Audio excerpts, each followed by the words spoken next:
এবং নবী পাক সাহেবুল আউলাদ সাল্লাল্লাহু আলাইহি ওয়াসাল্লাম আরো ইরশাদ করেছেন যে সেই জান্নাতুল ফিরদৌসের উপরে আরশে আজম রয়েছে। এবং যখন তোমরা আল্লাহ তাবারক ওয়া তাআলার কাছে কিছু চাইবা তখন জান্নাতুল ফিরদৌস চাইবা। বলুন সুবহানাল্লাহ। এবার বেরাদার, আমাদেরকে জানতে হবে, বুঝতে হবে যে জান্নাতুল ফিরদৌস কাদের জন্য আল্লাহ তাবারক ওয়া তাআলা সৃষ্টি করেছেন। জান্নাতুল ফিরদৌস কাদের জন্য সৃষ্টি করেছেন? বেরাদার মিল্লাত ইসলামিয়া, নবী পাক সাহেবুল আউলাদ সাল্লাল্লাহু আলাইহি ওয়াসাল্লাম ইরশাদ করেছেন, সমস্ত জান্নাতের মধ্যে সবচেয়ে উঁচু মাকাম যদি হয় তো সেটি হচ্ছে জান্নাতুল ফিরদৌস। আমার প্রিয় রাসূল, হে আমার প্রিয় হাবিব, আমি যদি আপনাকে সৃষ্টি না করতাম তো এই আকাশকে সৃষ্টি করতাম না। হে আমার প্রিয় রাসূল, আমি যদি আপনাকে সৃষ্টি না করতাম তো এই নদী নালাকে সৃষ্টি করতাম না। হে আমার প্রিয় রাসূল, আমি যদি আপনাকে সৃষ্টি না করতাম তো এই পাহাড় পর্বতকে সৃষ্টি করতাম না। হে আমার প্রিয় রাসূল, আমি যদি আপনাকে সৃষ্টি না করতাম তো এই জমিনকে সৃষ্টি করতাম না। বেরাদার, শুধু এটাই নয়, হাদিসের কুদসির মধ্যে ইরশাদ রয়েছেন, লাউলাকা লামা আযহারতুর রুবুবিয়্যাহ। হে আমার প্রিয় রাসূল, হে আমার প্রিয় হাবিব, আমি যদি আপনাকে সৃষ্টি না করতাম তো আমি যে আল্লাহ আরো কিন্তু প্রকাশ্য করতাম না। সেই রাসূলের প্রতি লক্ষ লক্ষ দুরূদ ও সালাম উবাহিত হোক, বর্ষিত হোক। সকলে বলুন আলহামদুলিল্লাহি রাব্বিল আলামিন। বেরাদার, কোরআন হইতে আমি একখানা আয়াত তেলাওয়াত করেছি, ফালা তা'লামু নাফসুম মা উখফিয়া লাহুম মিন কুররাতি আয়ুনিন জাযাআম বিমা কানু ইয়ামালুন। অর্থাৎ যে আনন্দ ও প্রশান্তি চোখের শীতলতা হয় তাদের জন্য গোপন রাখা হয়েছে, কেউ তা জানে না, এটা তাদের কর্মের প্রতিদান। বেরাদার, আজকের বিশেষ আলোচনা হবে জান্নাতের বিষয়ে। জান্নাতের অর্থ কি এবং জান্নাতীর বাসীদের মধ্যে সবচেয়ে উঁচু মাকাম কোনটি এবং জান্নাতীদের সবচেয়ে বড় নিয়ামত কোনটি। এবং আমরা জানবো যে আল্লাহ তাবারক ওয়া তাআলা জান্নাত এবং জাহান্নামকে কেন সৃষ্টি করলো। সৃষ্টি নাও করতে পারতেন, কিন্তু কেন সৃষ্টি করলেন, এই বিষয় নিয়ে আজকে আলোচনা হবে। আপনাদের কাছে আমার বিশেষ অনুরোধ যে আপনারা সকলেই মনোযোগ দিয়ে শুনবেন। বেরাদার, আসুন সর্বপ্রথমে আমরা জানি যে জান্নাতের অর্থ কি। যে কোনো জিনিস যার মানা যদি আমরা না জানি তার কোনো অত গুরুত্ব দিই না। যখনই তার মানা আমরা জেনে যাই তখন তার প্রতি গুরুত্ব দিয়ে দিই।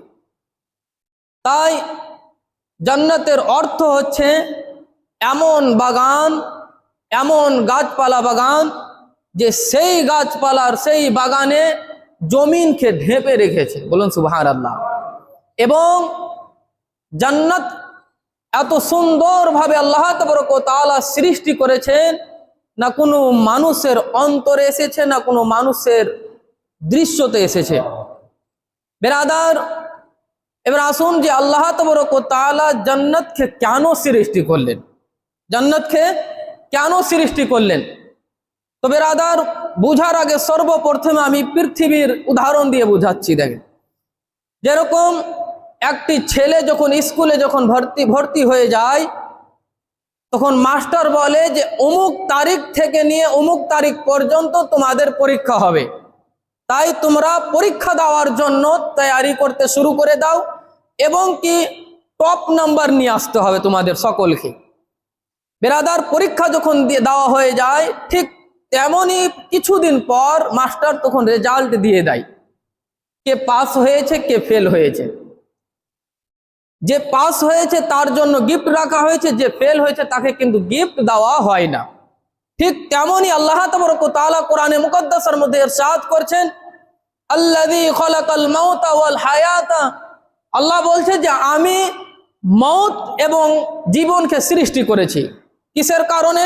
লিয়াবলুয়াকুম আইয়ুকুম আহসানু আমালা, যাতে তোমাদের পরীক্ষা নেওয়া হয়। যাতে তোমাদের পরীক্ষা নেওয়া হয়। তোমাদের পরীক্ষার মধ্যে কে সবচেয়ে টপ নাম্বার নিয়ে আসতে পারছে এই বিষয়ে আমি তোমাদের পরীক্ষা নিব। তাই তোমাদের সকলকে আমি পৃথিবীতে পাঠাইলাম। 60-70 বছর যে জীবিত থাকবে, যার জীবন পেলে সেটা জীবন হচ্ছে কিসের, সেই জীবনটাতে এখন পরীক্ষা চলছে বোধহয়। ঠিক তেমনি যখন এক মুসলমান, যখন সমস্ত মানব যখন হাসরের ময়দানে একত্র হয়ে থাকবে, তখন সেই সময় সবাইকে এক একটি করে রেজাল্ট দেওয়া হবে, সবাইকে নামায় আমলের একটি বই দেওয়া হবে। সেখানে লেখা থাকবে যে কে পাস হয়েছে, কে ফেল হয়েছে। তাই যে পাস হয়েছে তাদের জন্য জান্নাত রয়েছে, আর যে ফেল রয়েছে তাদের জন্য জাহান্নাম রয়েছে। বেরাদার, এবং যে পাস হয়েছে তাদের মধ্যে যে সবচেয়ে টপ নাম্বার নিয়ে এসেছে তাদের জন্য কিন্তু আল্লাহ তাবারক ওয়া তাআলা জান্নাতকে সৃষ্টি করেছে। তো সেই টপ হিসাবে, অর্থাৎ আমল হিসাবে যে আমল বেশি নিয়ে আসলো তাকে আল্লাহ তাবারক ওয়া তাআলা সেই আমল অনুযায়ী তাকে জান্নাতে প্রবেশ করানো হবে। তাই বেরাদার, আমাদের সকলকে ভাবতে হবে, বুঝতে হবে যে আমরা এখন যে জীবনটা আমরা পেয়েছি, এখন যে জীবিত আমরা আছি, জীবিত অবস্থায় যে জীবন যাপন করছি, সেই জীবন যাপন হচ্ছে আমাদের সকলের একটি পরীক্ষা চলছে, ধরে একটি পরীক্ষার হল। কেননা এই পৃথিবীকে বলা হয়েছে আখেরাতের চাষ। এই পৃথিবীকে আখেরাতের চাষ বলা হয়েছে। যে যেরকম আখেরাতে, যে যেরকম পৃথিবীতে চাষ করবে সেই তেমনই আখেরাতে সে ফল পাবে। তো বেরাদার, আল্লাহ তাবারক ওয়া তাআলার কাছে আমরা দোয়া করি যে আল্লাহ তাবারক ওয়া তাআলা সেই জান্নাত, যেই জান্নাতকে সুন্দরভাবে সৃষ্টি করে রেখেছেন, সেই জান্নাতে আমাদের সকলকে প্রবেশ হওয়ার তৌফিক দান করে। সকল বলুন আলহামদুলিল্লাহি রাব্বিল আলামিন। এবার আসুন বেরাদার, যে জান্নাতীদের মধ্যে সবচেয়ে নিচু মর্যাদা, যাদের সবচেয়ে নিচু মর্যাদা হবে তাদের মাকাম কিরকম হবে। বেরাদার, মুসলিম শরীফের হাদিস হযরতে মুগীরা ইবনে শুয়বা রাদিয়াল্লাহু তাআলা আনহু থেকে রিওয়ায়াত, নবী পাক সাহেবে লাউলাক সাল্লাল্লাহু আলাইহি ওয়াসাল্লাম ইরশাদ করছেন যে হযরতে মূসা আলাইহিস সালাম আল্লাহ তাবারক ওয়া তাআলা দরবারে হাজির, আল্লাহ তাবারক ওয়া তাআলার দরবারে প্রশ্ন করলেন, হে আল্লাহ, যাদের সবচেয়ে নিচ মর্যাদা, জান্নাতের মধ্যে সবচেয়ে নিচু মর্যাদা হবে তাদের মাকাম কিরকম হবে, তাদের মর্যাদা কিরকম হবে। আল্লাহ তাবারক ওয়া তাআলা ইরশাদ করবেন যে সেই জান্নাতি, সমস্ত জান্নাতি ব্যক্তিগণেরা জান্নাতে প্রবেশ হওয়ার পর সেই ব্যক্তিকে জান্নাতে প্রবেশ করানো হবে এবং তাকে বলা হবে যে তুমি জান্নাতে প্রবেশ হয়ে যাও। সেই ব্যক্তি বলবে যে হে আল্লাহ, আমি কিভাবে জান্নাতে প্রবেশ হয়ে যাই, যেহেতু আমার পূর্বে সমস্ত জান্নাতি বাসীগণরা প্রবেশ হয়ে গিয়েছে, সমস্ত জান্নাতি বাসীগণরা সমস্ত মাকাম দখল করে নিয়েছে, ইজ্জত মর্যাদা সমস্ত পেয়ে গিয়েছে, তো আমি কোথায় পাবো। আল্লাহ তাবারক ওয়া তাআলা ইরশাদ করবেন, হে আমার বান্দা, তুমি কি এই কথার প্রতি সন্তুষ্ট রয়েছো যে তোমাকে এত নিয়ামত, এরকম নিয়ামত দেওয়া হোক যেরকম পৃথিবীতে একটি বাদশাহ, একটি রাজা যেরকম সুখ শান্তিতে ছিল, সেই রকমের ধারণে তোমাকে একটি জান্নাতের মহল দেওয়া হোক, জান্নাতে সুখ শান্তি দেওয়া হোক। সেই ব্যক্তি বলবে, হে আল্লাহ, আমি আপনার প্রতি সন্তুষ্ট রয়েছি। বলুন সুবহানাল্লাহ। আমি আপনার প্রতি সন্তুষ্ট রয়েছি। আল্লাহ তাবারক ওয়া তাআলা ইরশাদ করবে, হে আমার বান্দা, শুধু এটাই নয়, বরং এর থেকে 10 গুণা আরো নিয়ে নাও। বলুন সুবহানাল্লাহ। এবং আল্লাহ তাবারক ওয়া তাআলা ইরশাদ করবেন যে তোমার চোখ এবং তোমার অন্তর যে কোনো জিনিসের ইচ্ছা, যে কোনো পছন্দ হয় সেইগুলো জিনিস নিয়ে নাও। সেই ব্যক্তি 5 বার বলবে, হে আল্লাহ, আমি আপনার প্রতি সন্তুষ্ট রয়েছি, আমি আপনার প্রতি সন্তুষ্ট রয়েছি। বেরাদার মিল্লাত ইসলামিয়া, তখন হযরতে মূসা আলাইহিস সালাম আল্লাহ তাবারক ওয়া তাআলা দরবারে আরজ করলেন যে হে আল্লাহ, এবার সবচেয়ে যাদের জান্নাতি বাসীদের মধ্যে সবচেয়ে বেশি উঁচু মর্যাদা হবে, উঁচু মাকাম হবে, তাদের মর্যাদা কিরকম হবে। আল্লাহ তাবারক ওয়া তাআলা ইরশাদ করবেন যে তাদেরকে আমি নিজে পছন্দ করেছি। বলুন সুবহানাল্লাহ। তাদেরকে আমি নিজে পছন্দ করেছি এবং তাদের সম্মান এবং তাদের মর্যাদার প্রতি আমার ক্ষমতার হাত দিয়ে তাদের ইজ্জতে আমি মোহর মেরে দিয়েছি এবং তাদের জন্য এমন একটি নিয়ামত সৃষ্টি করে রেখেছি যে তাদের চোখ কখনো দেখেছে না, কখনো তাদের অন্তরে এসেছে আর না কখনো কান শুনেছে। বেরাদার, নবী পাক সাহেবুল্লাহ সাল্লাল্লাহু আলাইহি ওয়াসাল্লাম ইরশাদ করছেন যে সেই নিয়ামতের পরিমাণ, সেই নিয়ামতের সত্যবাদী ঘোষণা যদি জানতে হয় তো এই আয়াতটি নবী পাক সাল্লাল্লাহু আলাইহি ওয়াসাল্লাম ইরশাদ করলেন, ফালা তা'লামু নাফসুম মা উখফিয়া লাহুম মিন কুররাতি আয়ুনিন, অর্থাৎ যে আনন্দ ও প্রশান্ত চোখের শীতলতা হয় তাদের জন্য গোপন রাখা হয়েছে, তা এটা জানে না, তা কেউ জানে না। তাই বেরাদার, তিরমিজি শরীফের হাদিস হযরতে উবাদা ইবনে সামাত রাদিয়াল্লাহু তাআলা থেকে বর্ণিত, নবী পাক সাহেবুল্লাহ সাল্লাল্লাহু আলাইহি ওয়াসাল্লাম ইরশাদ করেছেন যে জান্নাতে 100টি মাকাম রয়েছে, জান্নাতে 100টি মাকাম রয়েছে। প্রতিটি দুই মাকামের মধ্যে পার্থক্য রয়েছে, দুই মাকামের মধ্যে জমিন এবং আসমানের মতো সমতুল্য। বলুন সুবহানাল্লাহ। জমিন এবং আসমানের মতন সমতুল্য হবে। এবং জান্নাতুল ফিরদৌস সব উঁচু মাকাম, সব জান্নাতের চেয়ে সবচেয়ে উঁচু মাকাম যদি হয় তো সেটি হচ্ছে জান্নাতুল ফিরদৌস। এবং সেই জান্নাতুল ফিরদৌসে 4টি নদী রয়েছে, 4টি নহর রয়েছে। সেই 4টি নদী এবং নবী পাক সাহেবুল্লাহ সাল্লাল্লাহু আলাইহি ওয়াসাল্লাম আরো ইরশাদ করছেন যে সেই জান্নাতুল ফিরদৌসের উপরে আরশে আজম রয়েছে। এবং যখন তোমরা আল্লাহ তাবারক ওয়া তাআলার কাছে কিছু চাইবা তখন জান্নাতুল ফিরদৌস চাইবা। বলুন সুবহানাল্লাহ।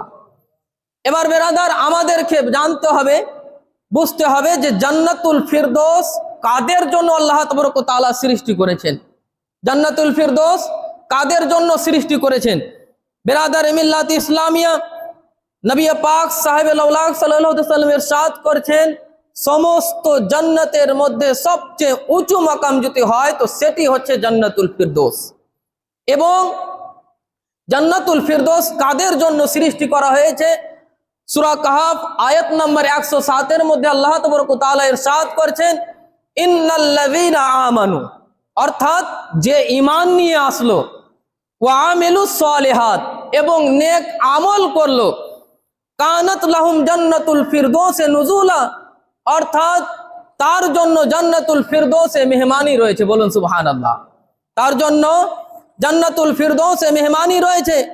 সিরাতুল তাফসিরে জিনানের মধ্যে ইরশাদ রয়েছে কি যেই ব্যক্তি পৃথিবীতে আল্লাহ তাবারক ওয়া তাআলার প্রতি ঈমান নিয়ে আসলো এবং আল্লাহ তাবারক ওয়া তাআলার সন্তুষ্টিতে রাজি থাকলো এবং নেক আমল করলো, তার জন্য আল্লাহ তাবারক ওয়া তাআলা জান্নাতুল ফিরদৌসকে সৃষ্টি করে রেখেছেন। বলুন সুবহানাল্লাহ। তার জন্য জান্নাতুল ফিরদৌসকে সৃষ্টি করে রেখেছেন।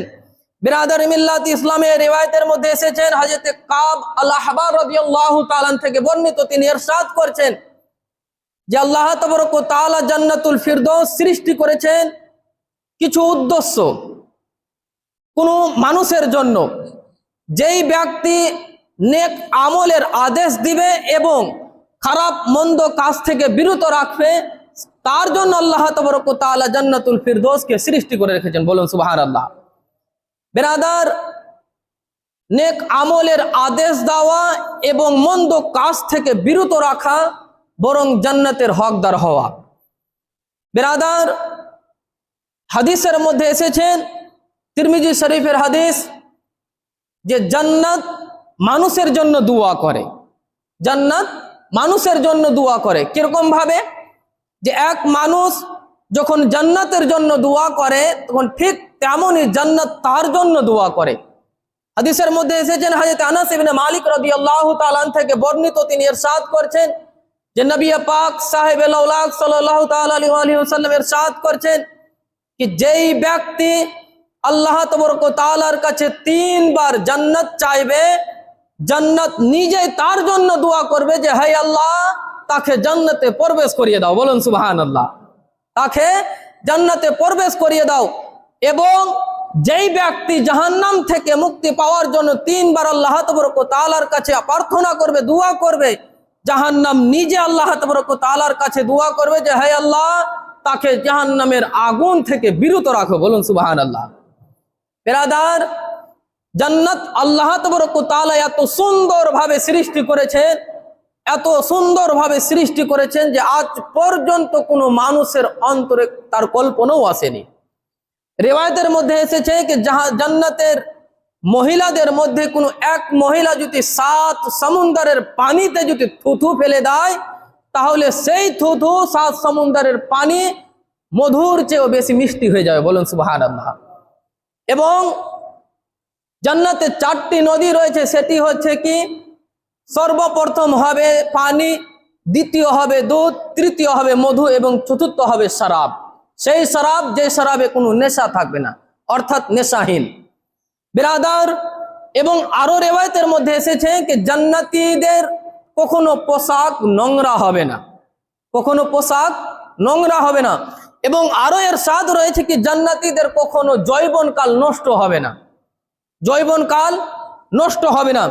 এবং জান্নাতে ঘুমও হবে না। বলুন সুবহানাল্লাহ। জান্নাতে ঘুমও হবে না, কেননা ঘুম হচ্ছে এক ধরনের মৃত্যু। যে ঘুম এক ধরনের মৃত্যু, তাই জান্নাতে মৃত্যু হবে না। বিরাদার মিল্লাত ইসলামিয়া হাদিসের মধ্যে ইরশাদ রয়েছেন যে জান্নাতীদের মধ্যে সবচেয়ে বড় নিয়ামত কি জিনিস, সবচেয়ে বড় নিয়ামত কি? বিরাদার মিল্লাত ইসলামিয়া জান্নাতীদের বাসীদের মধ্যে সবচেয়ে বড় নিয়ামত হচ্ছে সেটি যে জান্নাতীদের প্রতি আল্লাহ তাবারক ওয়া তাআলা সন্তুষ্ট হয়ে থাকবে। বলুন সুবহানাল্লাহ। জান্নাতীদের প্রতি আল্লাহ তাবারক ওয়া তাআলা সন্তুষ্ট হয়ে থাকবে এবং কখনো নিরাশ হবে না। এবং আল্লাহ তাবারক ওয়া তাআলার সন্তুষ্টই সবচেয়ে বড় নিয়ামত। বলুন সুবহানাল্লাহ। বিরাদার, হাদিসের মধ্যে ইরশাদ রয়েছে কি নবী পাক সাহেবে লাউলাক সাল্লাল্লাহু তাআলা আলাইহি ওয়া আলিহি ওয়াসাল্লাম ইরশাদ করেছেন যে যখন সমস্ত জান্নাতি বাসীগণেরা জান্নাতে প্রবেশ হয়ে যাবে, তখন আল্লাহ তাবারক ওয়া তাআলা ইরশাদ করবে যে হে জান্নাতি বাসীগণেরা, তোমরা কি আর কিছু চাইছো যে আমি তোমাদেরকে দিই? হে জান্নাতি বাসীগণেরা, তোমরা কি আর কিছু চাও যে আমি তোমাদেরকে দিই? তো সমস্ত জান্নাতি বাসীগণেরা ঘোষণা করবে, আরজ করবে, হে আল্লাহ, আমরা কি চাইবো?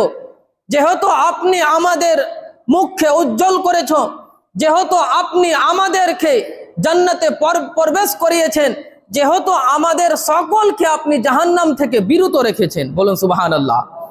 এবং যখনই এই কথাটি সমস্ত জান্নাতবাসীগণেরা বলবে, তখন আল্লাহ তাবারক ওয়া তাআলা তিনি নিজের হিজাবকে উঠিয়ে দিবে এবং সমস্ত জান্নাতীবাসীরা আল্লাহ তাবারক ওয়া তাআলার দর্শন করবে। বলুন সুবহানাল্লাহ। তাই বিরাদার, বলা হয়েছে যে আল্লাহ তাবারক ওয়া তাআলার দর্শন সবচেয়ে বড় নিয়ামত। বলুন সুবহানাল্লাহ, সবচেয়ে বড় নিয়ামত। তাই নবী পাক সাহেবে লাউলাক সাল্লাল্লাহু আলাইহি ওয়াসাল্লাম কোরআনের এই আয়াতটি তেলাওয়াত করে ইরশাদ করছেন, লিল্লাযিনা হাসানুল হুসনা, যে নেক আমল করলো তার জন্য পুরস্কার রয়েছে, তার জন্য উত্তম পুরস্কার রয়েছে। ওয়া জিয়াদাতুন, ইয়ার চেয়েও বেশি। ওয়া জিয়াদাতুন, ইয়ার চেয়েও বেশি। বিরাদার মিল্লাত ইসলামিয়া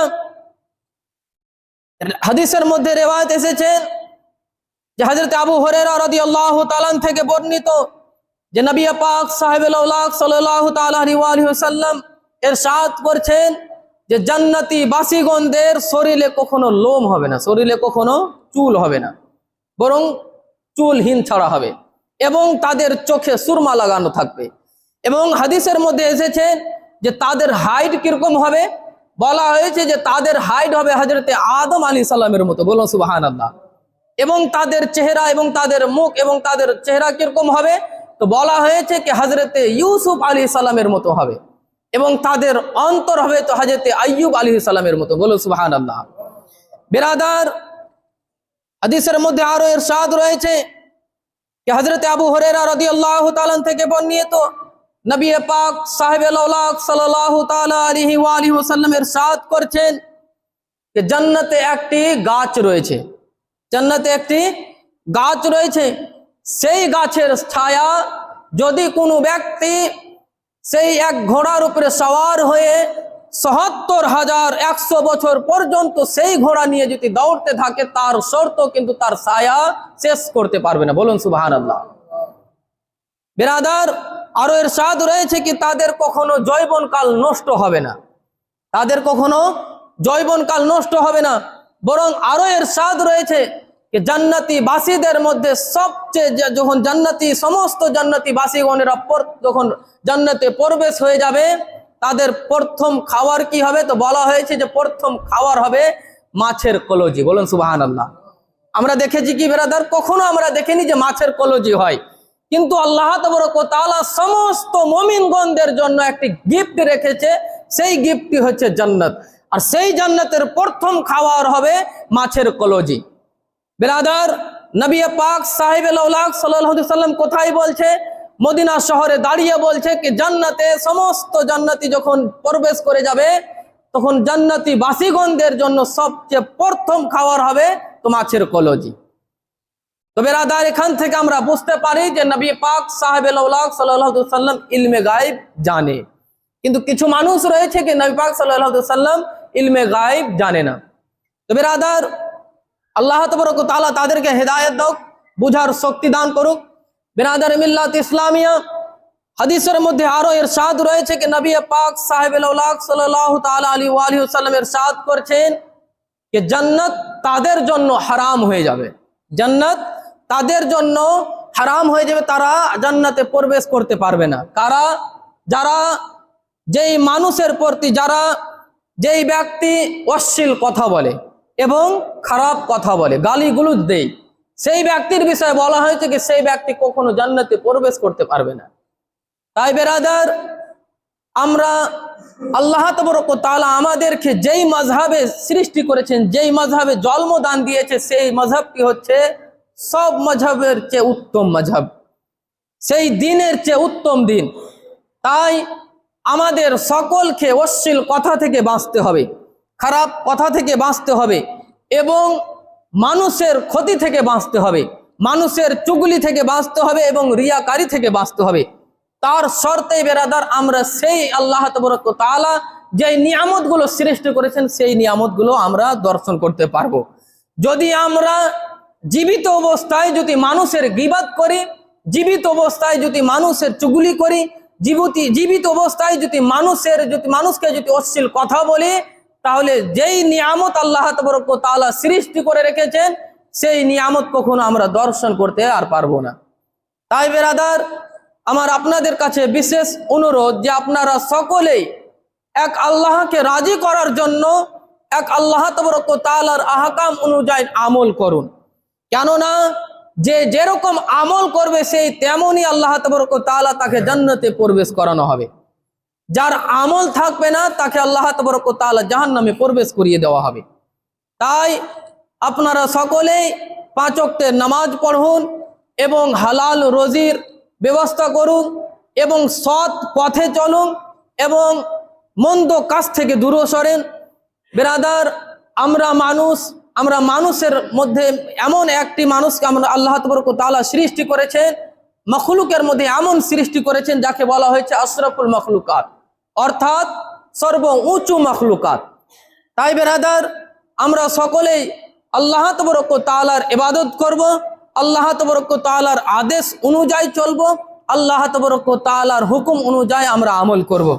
তাই এই 1 সপ্তাহের মধ্যে আমরা যতই গুনাহ করি, অনেকই গুনাহ হয়তো করে ফেলেছি, তাই আপনারা সকলেই নিজ নিজ গুনাহকে স্মরণ করে আল্লাহ তাবারক ওয়া তাআলাকে হাজির ও নাজির মেনে সমস্ত গুনাহকে স্মরণ করে একবার তওবা ইস্তিগফার করুন। আস্তাগফিরুল্লাহ রাব্বি মিন কুল্লি জামবিন ওয়া আতুবু ইলাইহি লা হাওলা ওয়ালা কুওয়াতা ইল্লা বিল্লাহিল আলিয়্যিল আযীম। লা ইলাহা ইল্লাল্লাহু মুহাম্মাদুর রাসূলুল্লাহ সাল্লাল্লাহু আলাইহি ওয়াসাল্লাম। দাঁড়িয়ে যান, সুন্নাত নামাজ আদায় করেন।